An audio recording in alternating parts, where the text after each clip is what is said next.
नमस्कार मंडळी. तर उन्हाळा चालू झालेला आहे आणि उन्हाळ्यामध्ये भरपूर प्रमाणात कलिंगड बाजारामध्ये येतात. तर आपण कलिंगड आणल्यानंतर खातो आणि वरच्या साली ज्या आहेत त्या असं फेकून देतो. तर यापुढे या साली तुम्ही अजिबात फेकणार नाही. तर यापासून एक खास अशी मी रेसिपी बनवलेली आहे. त्यासाठी व्हिडिओ तुम्ही शेवटपर्यंत नक्की पहा. तर इथे मी 5 ते 6 कलिंगडाच्या साली घेतलेल्या आहेत आणि पाठीमागचा जो कडक भाग आहे तो आपल्याला हिरव्या कलरचा काढून घ्यायचा आहे. चाकूच्या साहाय्याने असं तुम्ही काढून घेऊ शकता.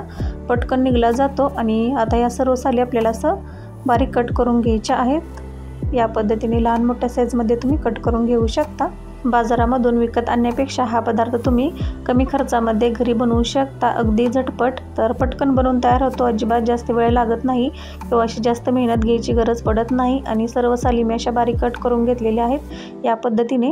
आता ज्या कढईमध्ये किंवा पॅनमध्ये आपल्याला या साली शिजवून घ्यायच्या आहेत ते आपल्याला भांडं घ्यायचं आहे. तर इथे मी पॅन घेतलेला आहे आणि आता त्यामध्ये साली टाकून आपल्याला 2 ते 3 वेळा स्वच्छ धुवून घ्यायच्या आहेत.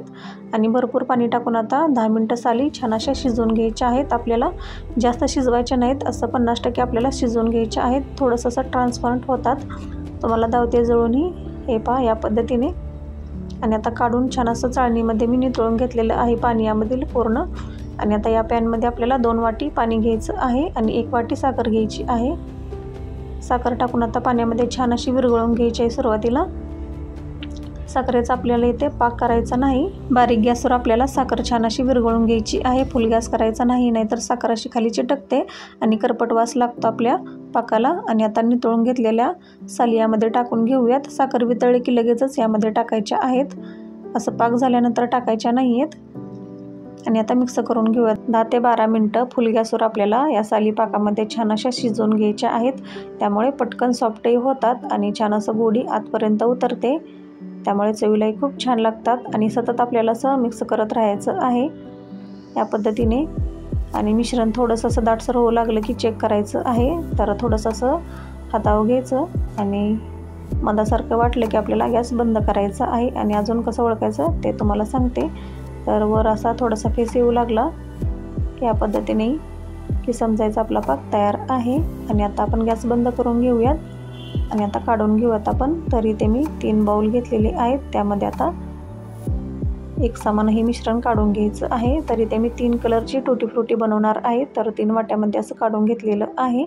तर एकामध्ये आता येलो फूड कलर, लाल आणि हिरवा घेतलेला आहे. तर टाकून घेऊयात. तुम्ही इथे एका कलरची करू शकता. आता मिक्स करून घेऊयात या पद्धतीने.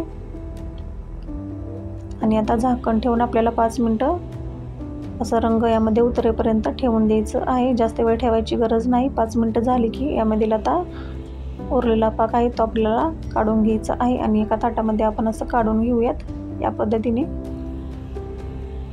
मी एकाच ताटामध्ये असं काढून घेत आहे. तुम्ही वेगवेगळ्या ताटामध्ये काढलं तरी चालेल, कारण आपण नंतर मिक्सच करणार आहोत. तर या पद्धतीने सर्व मी असं काढून घेतलेल्या आहेत. तर आता आपल्याला या टुटी फ्रुटी फॅनखाली 2 दिवस घरामध्ये सुकवून घ्यायच्या आहेत.